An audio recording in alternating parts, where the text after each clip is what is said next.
I'm going to record this conversation and I will upload it to an unlisted YouTube page so that you can review it at any point that you wish to in the future. And I do that with all my clients so that we can go back and review and then project, if you see what I'm saying. Okay. And then go ahead. Couple of things. Number one is I'm in this place called Newfoundland, New Jersey. Yes. And I am working off of my phone to port to you. So it's not going to look good. Okay. And it may fall out, but I hope it doesn't. So, okay. If we lose each other, we'll try to connect it at some point again in the future when you've got a widescreen.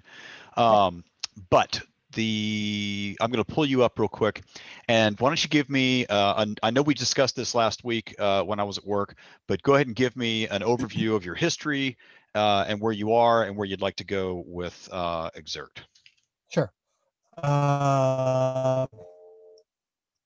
So the answer is I've worked with coaches. I was a distance runner, marathon runner. I did 8 marathons, qualified and ran Boston, ended up top 5% in the country, yada, yada, yada.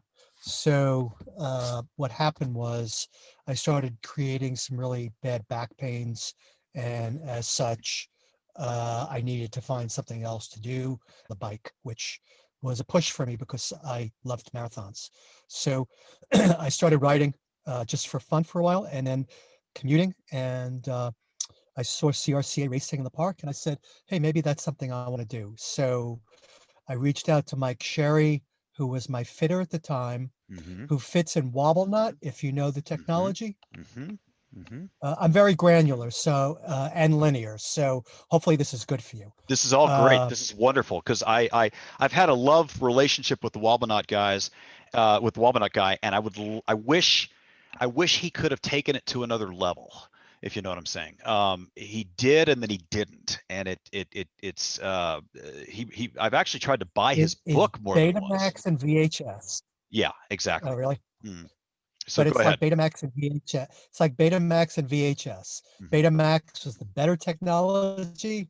VHS won because it got more market saturation. I know. You're exactly right. That's my background, by the way. Okay, so anyway. Okay. So transitioned over to Craig Upton and worked with Craig for 3 or 4 years.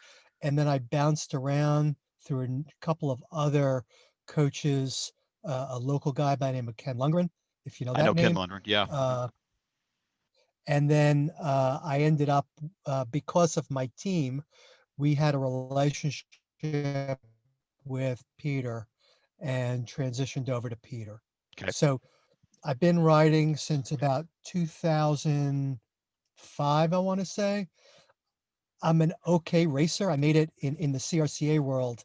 I made it into the mid Bs, always a mid packer, never really a sprinter, was always a catcher. I was always near the front or on the front, and I was always the one that had the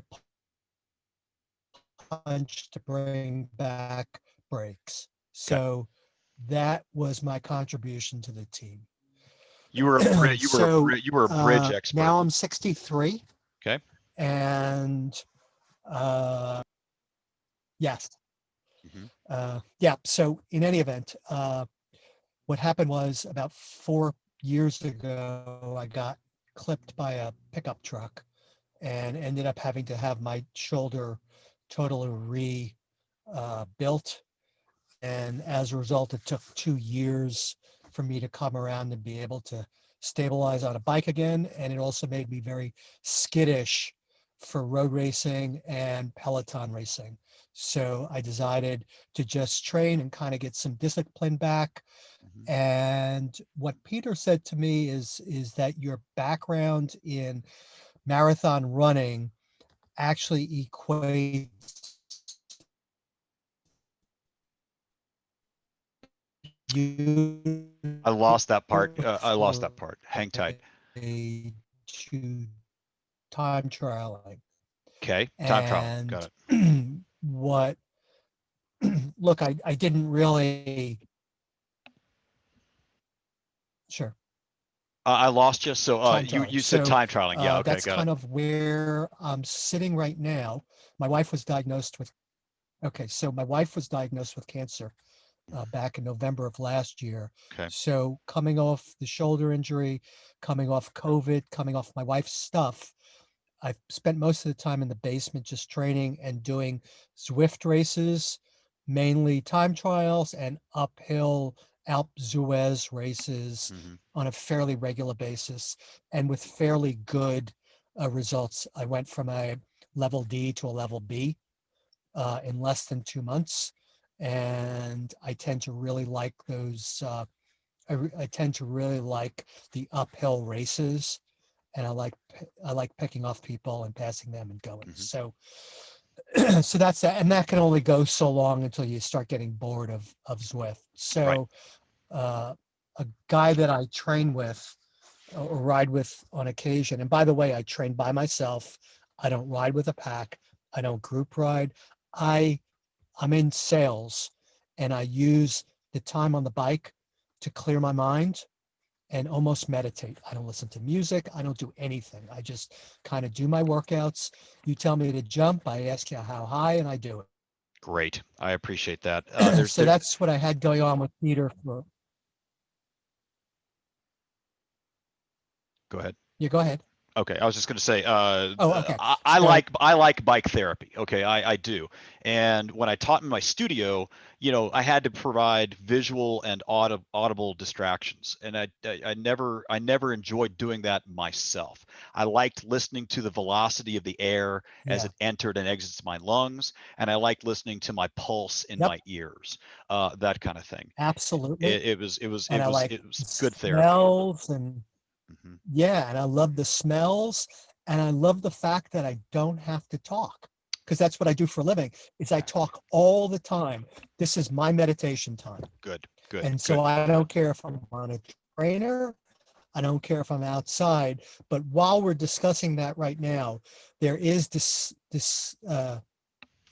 the indoor FTP, Uh-huh. the outdoor FTP is about 13 to 15 watts difference. Got it.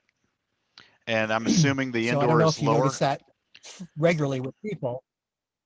Yes. Yep. The reason is has everything to do with heat So transfer. It has more to do with heat transfer than anything uh, else. I'll tell you what. Let's do this. Let's kill the yeah, I figured it audio. was heat and Let's kill the oxygen. audio and let me call you. Let's just kill the audio. Uh, Ken, I'm gonna kill the audio and I'm gonna call you on the phone so that we can talk. Okay. So let me go to mute and we'll just kill the audio. Okay. sure, sure, sure. Sorry about that.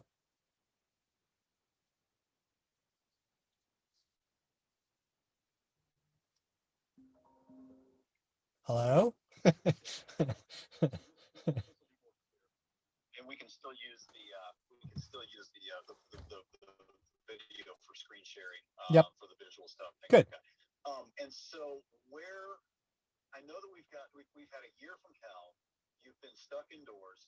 The first question is your wife on the road to recovery or remission, or where does that stand? Because your emotional state is most critical. Yeah, the answer is that she has had one clean mammography. She had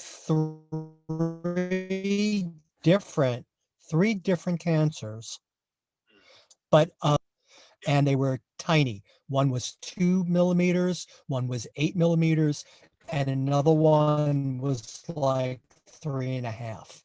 And so she didn't have to have, but she's got the BRCA gene. So, but she's very low on the scale of reoccurrence. So we're good there. We're in a house upstate. I have the basement to myself. I typically go down and train about 6:30 in the morning, and I typically do rides anywhere from 45 to an hour and a half. And that seems to be, I mean, like the reason I offered you my Training Peaks account is so if you really wanted to pull back the onion and cut off a few onions, you could see where I was in 2015, where I was almost ready to hit my CAT 3. I was right there. And then I slipped back into a CAT 4, CAT 5 untrained status, according to Training Peaks. So the reason why, here, let me just finish my point. The reason why Joe singled out you over everybody else that I was thinking about talking to, and there was a list of 5 or 6, is because of your analytical genius. And he thinks that because I know more than most bike racers about training and mixing it up and understanding the numbers, and he just thought that you were two idiot savants together in a room.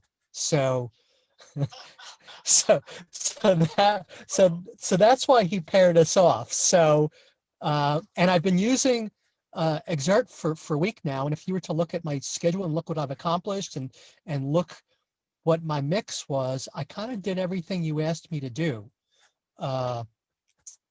What I was going to say is that in the planning page under my goals, I picked a race, and it was just Zwift. It's Alpe de Zwift for November. But in reading your materials, you were talking about a 12 to 16 week training window and what I've done is I haven't really gone that far out. I only went to 11/22, which is 4 weeks. This is perfect. I have no problem with this at all. Okay. Because it shows your pedigree.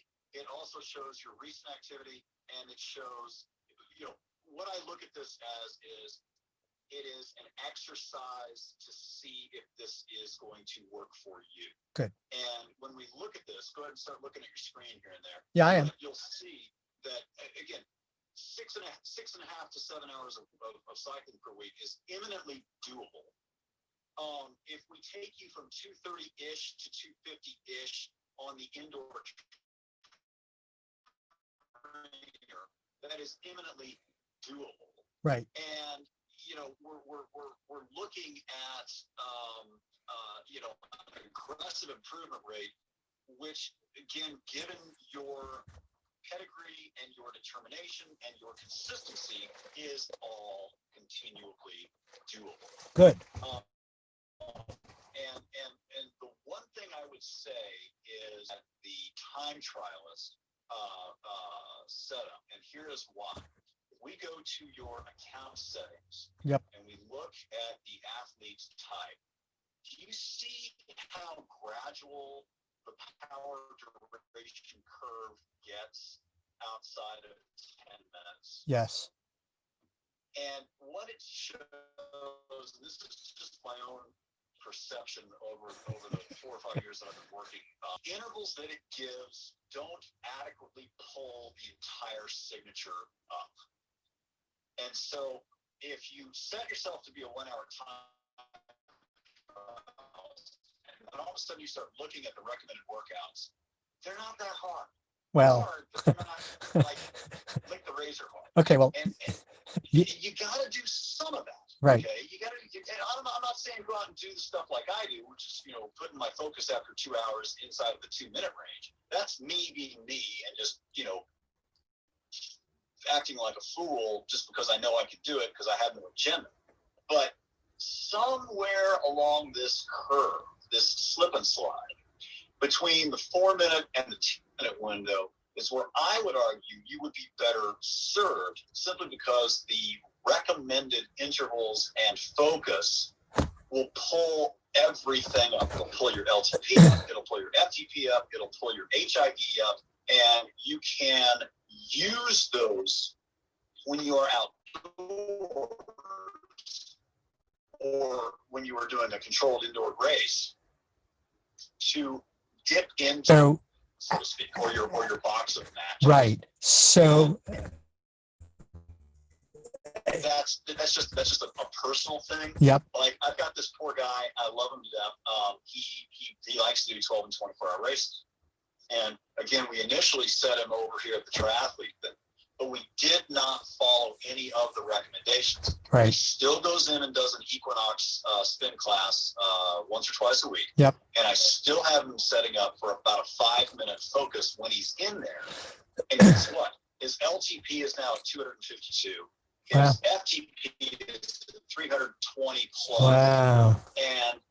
And we tested it. I said, okay, let's see how you do. Go ride 220 watts for 8 hours and come back and tell me how it feels. And he said, I did it. And I'm like, this is great, because you and I know you can hold 20 plus miles an hour at 220 watts, and no one is going to Right. And so he sadly, he's coming off of a cancer diagnosis himself, Right. but he is absolutely prepared for this, to know that if he goes out and does this insane 12-hour race that's going in far west Texas, with, I think it's got 5,700 feet of climbing per 76 miles, he will be able to eat and drink his way through the enduro. And that is kind of what we want to think about for someone like yourself. If we can get you through some intervals that will have you gasping and panting just enough, then what we will see is a rise in let me pull it up, in the fitness signature. There it is. Right. In fact, look very carefully. The work that you are doing is already yielding some rewards. Yep. If we look, here you are at 202 on your lower threshold. Yep. Now you're at 203. Now you're tickling 204. Hey, I don't fuck around. and I like that. Hey. Right? Now, what I also like, as you and this is just treating you as a time trialist and an indoor controlled uphill or other type cyclist, I like the fact that the window of tempo is slightly shrinking. Okay, and so that delta between the 204 and the 24 and the 239. Right. Again, as you know, outdoors it's probably higher. Of course. But that window between the two is modest. It's not huge. It's not 220 and 207. Right. You see what I'm saying? If you were going back to crit racing, guess what?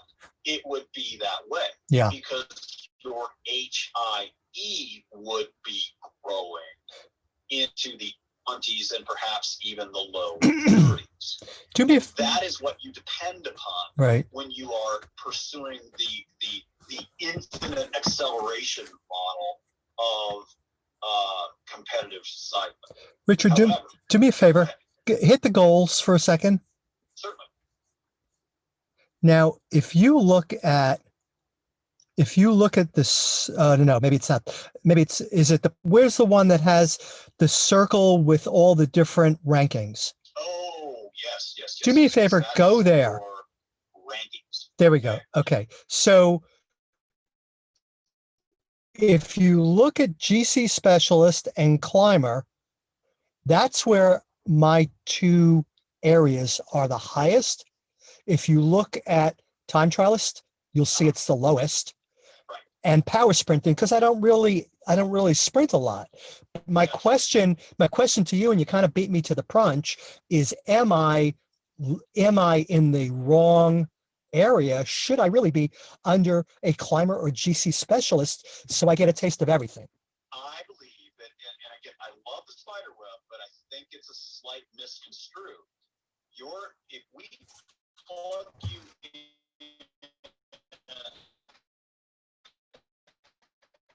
as a climber or a GC specialist, and honestly put you in the 8-minute window, it will before and it will drag the 20, the 60, and even the 2 and the 3. Okay, it will pull those up, and so that's kind of if we move you to the 5 o'clock or 6 o'clock position. I mean, 6 o'clock or 7 o'clock. Think about it this way: when was the last time you actually got a 2 to 3 hour outdoor ride in unmolested? Unmolested? Unmolested, meaning without harassment, without distraction. As you said, you moved upstate to protect yourself and your wife, which I think is entirely appropriate. But as you know, winter is coming. That part of the state has dark roads, Yep. poor lighting. Yep. I've ridden I flew into Albany to get to Stowe and where those never saw darker forest than I did. So Oh, yeah. Upstate New York forest, but things like that. But it's really hard to ride a bike out there, right, without a blinky from Mars. But to answer your question, I have been riding outside prior to this week. I had been riding outside for the past for 2 to 4 weeks before this week. That's good. And I've been riding unmolested, as you said, anywhere from 45-minute recovery rides to 2-hour Z2 rides. Great. Okay. But it was programmed at 260. My FTP was programmed at 260 for outside. What Peter had been giving me, and part of the reason of why I'm with you, and this is not against Peter. I love him. I do love him, right. but I just need something a little bit different. But what he had been giving me is these over and unders for the last 5 or 6 weeks. 85, 105. Yeah, they're good. Over unders are good. I didn't like them. But I think this is important because what you can then see is, and this is one of the problems that I run into a little bit with Armando. Are you using on your Garmin Fields? Are you using the XEP option? I don't know. Is that your software? No, it's the Garmin Fields. Are you using the Xert Fields on a Garmin? No. Okay. Do you have a Garmin head? I do. Okay. Which unit are we using? 1030. Great. Okay. I think where I would like to go with this, if at all possible, when you get back to some place where we can actually, have a high bandwidth, is I would like to show you how best to employ the Garmin first, and the difference is that you still have some time to go outdoors. I know that you're going, time is going to change soon, and we're going to get stuck indoors, and but while you still have Indian summer, and while you still have that opportunity, what I would argue is let's get the volume up with lots and lots of open rides, but we use strategically. Okay. So that leads me to a question. Do you consider yourself to have any weight to lose? 148. So you don't need to lose a thing. No. Okay. So that leads me to the next question. If I were to give you the fat carb feel, I don't care if it's 80 or if it's only 80 or 90% active. Don't worry about that. Yeah. But if we were to ride red fat rides, how quickly do you think we could get to 60 grams of fat? Oh, interesting. Do you see how we're redirecting it now? Yeah. It's the new definition of base. Right. I got this from Alan Lamb way back when he was coaching Floyd. And one of the things that we talked about was you don't want, and this is extreme, this is for pros, but again, interval sets until they burn 600 kilojoules at a low intensity.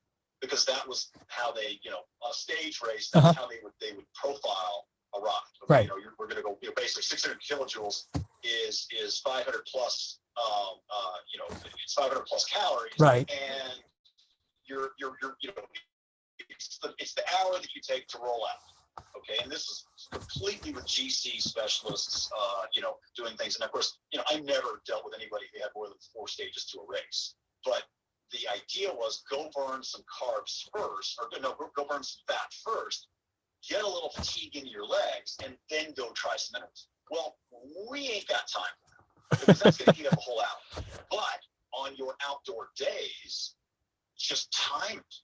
Right. Time it, because what you'll see is that if you go too fast, carb burn jumps up, fat burn then backs off. Right. Okay, you're never completely zeroing any of them out, but if you ride slow enough, you'll burn majority fat. And if you keep the speed at a certain area, you'll learn how to burn fat faster. It's just like the old Johnny G polar heart rate test. Of course. Okay. Remember, you had to go slow to get fast. Okay. Guess Yep. what? It Bottom up. still works. Yep. And so if we do it using the physics and not the physiology, you then figure out, okay, 60 grams of fat bought me 60 XSS. Again, I'm just throwing a number out. Right. Okay. Yep. And it's like, okay, 60 grams, 60 XSS. But my lower threshold went from 204 to 211. Got it. Aha. Yeah. You just bought yourself 1/10 of 1 mile per hour. Yep. Okay. At fat, you've broken in the engine. And then once you've built some base and gotten the LTP up, then you go do some razor licking intervals, which will bring the LTP down, but will bring the HIE up. You can't have it all. All right. You Right. can't have your cake and eat it too. You got to have a slice of cake and then a piece and then a scoop of ice cream. Let me ask a question. Hold on. Let me ask a question. So if you're saying that I need to be outside to burn the 60 first and then go into whatever intervals, if we in fact do intervals, isn't that translatable indoors as well? It is, but you might go stir crazy. Well, that's the problem. I don't like right now.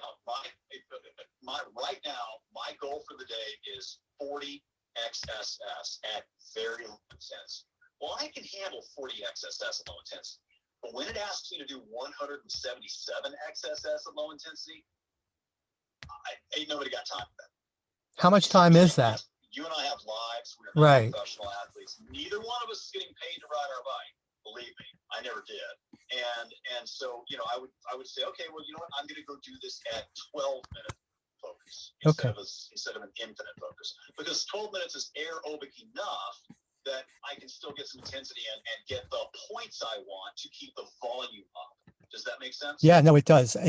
Something, it's a lot to take in. So I'm doing. Is. And what I've argue is this: I do not like to give a specific series of plans, because, as you know, life gets in the way. Of course. What I will do is I will literally act like bookends on a library shelf or bumpers on a pool table. You're going to have to, you're going to have some leeway to sort your way through it. And that is what gives you that's what gives you the freedom to say, hey, you know what?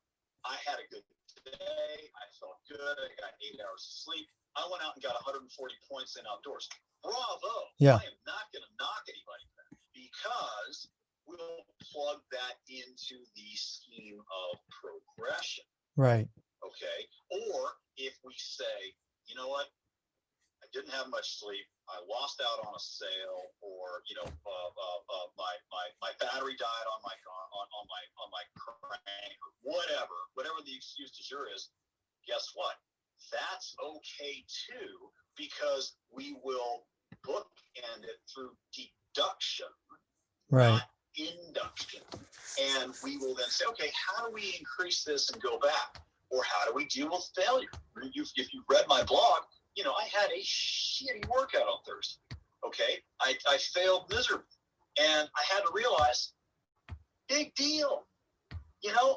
Again, it happens. So what did I do on Saturday? I went out and rode with my wife, and I was supposed to get 170 points. I got 260 points.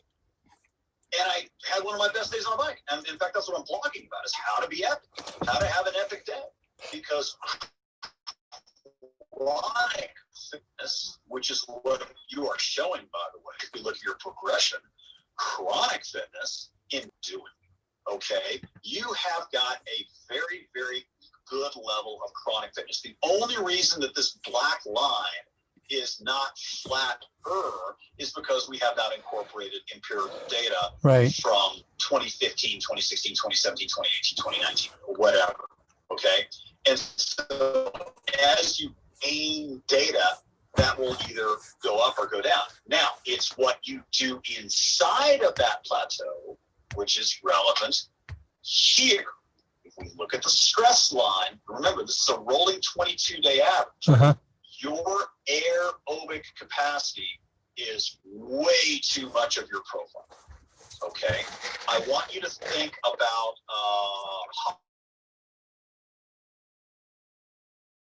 holiday Christmas matches, right? So you really have the 12-inch match, and when you spark it, it sparks purple instead of red. But you've got the striker tip, you've got the combustible fuel in the bubble, and then you've got the wooden matchstick.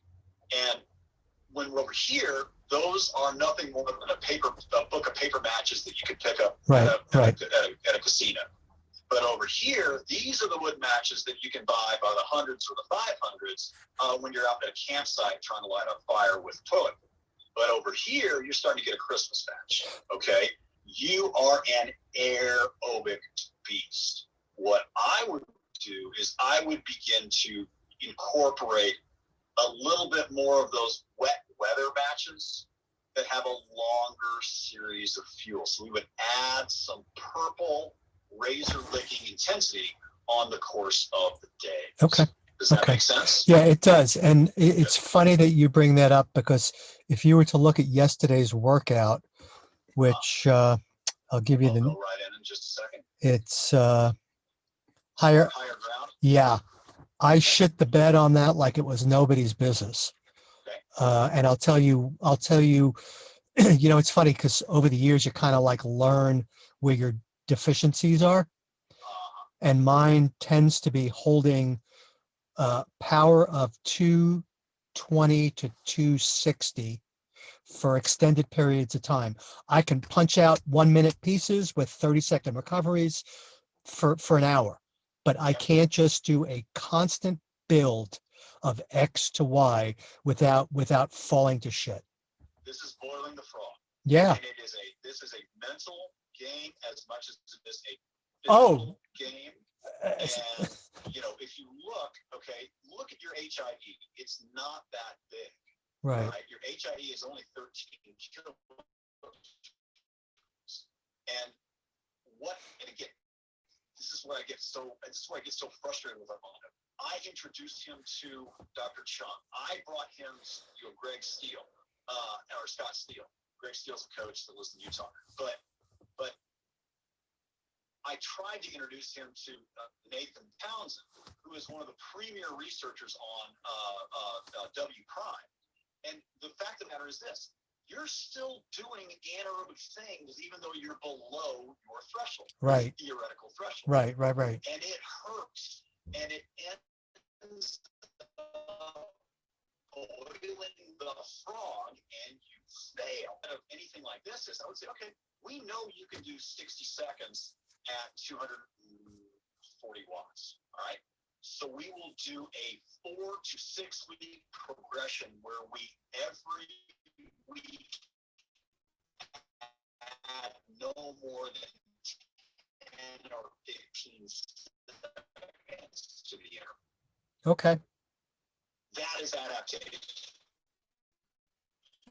Three things we can mess with: frequency, how many; intensity, how hard; and time. And so if we just mess with time while keeping the frequency and intensity steady, Right.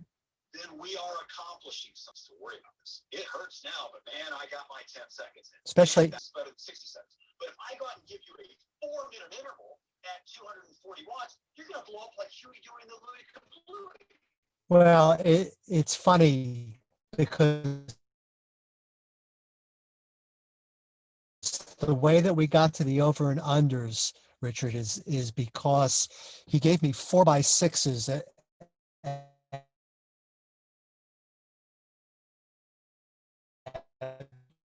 threshold, so at 260 at the time, and I got through the first one, and then I was for shit from that point on. He said, okay, let's back into it, and then he gave me 3x3 by 5 over and unders, and I killed it. I was at 91 at 260. I was at, okay, for all three of them, for everything combined, including the brakes, I was at 0.91, but I was controlling my own destiny because I could recover so quickly. Amen. That's exactly right.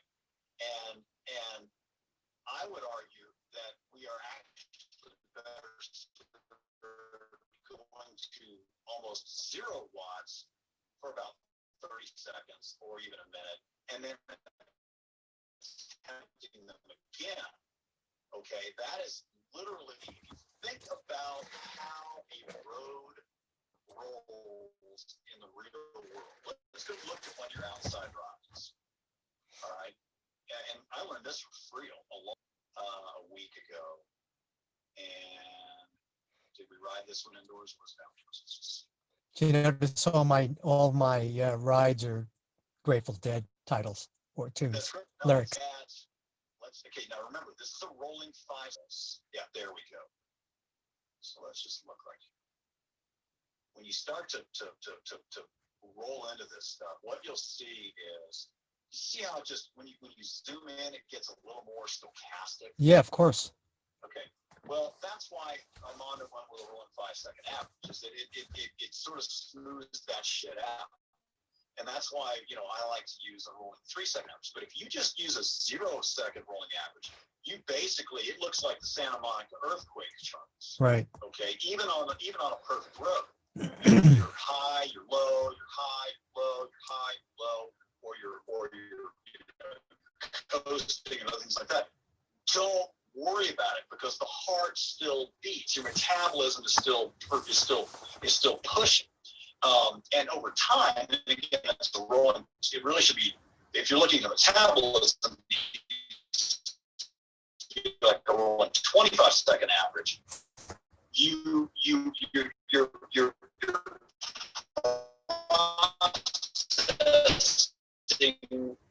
processing the mitochondria are processing that lactic acid as it's built, and they're reconverting it back into useful energy over and over again. And so, when you were running, you probably felt like this as well. And that's why, honestly, like when Skiba was working on Breaking 2,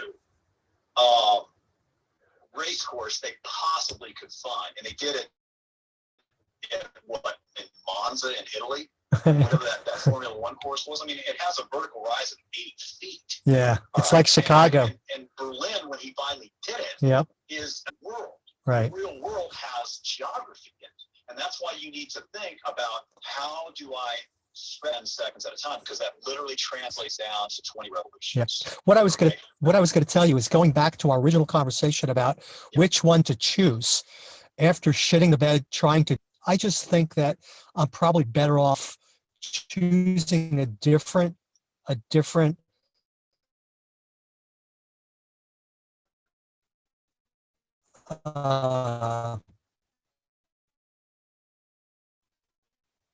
and then backing into it. You know what I mean? Because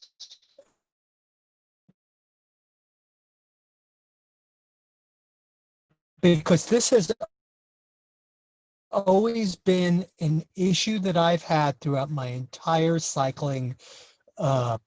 I'd say it's a career, but I don't get paid for it. But during all my time cycling, I have never been able to go say, I need you to, if Peter said to me, go out and hit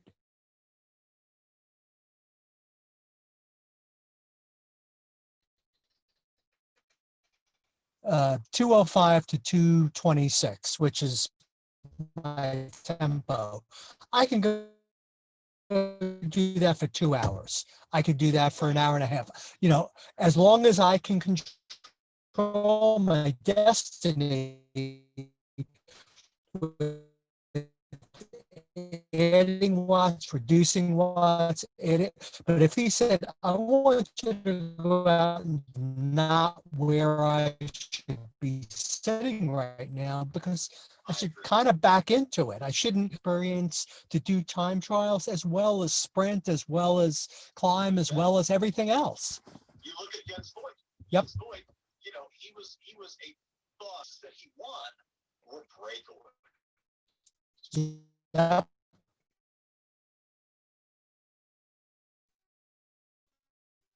All right, they were. If you look at these 6 or 8 minute GC specialist intervals, they just happen to be in the 1 to 3 minute range of intensity, Which I can do. which you can do. And they have adequate recoveries. So therefore they are repeatable. Remember the acronym SMART. Yeah. Specific, measurable, achievable, repeatable, and timely. And so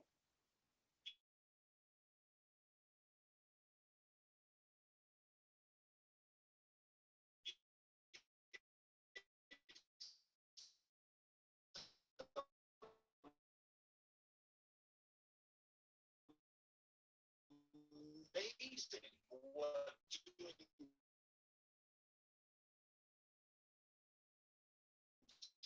to 3 minute intervals or 1 to 2 minute intervals or even 90-second intervals, there's a magic number behind the word, the number 90, does to pull the whole scheme up. And that's when you find that holding 240 for 20 minutes is a lot easier over time. Now, one of the things we'll also do is this.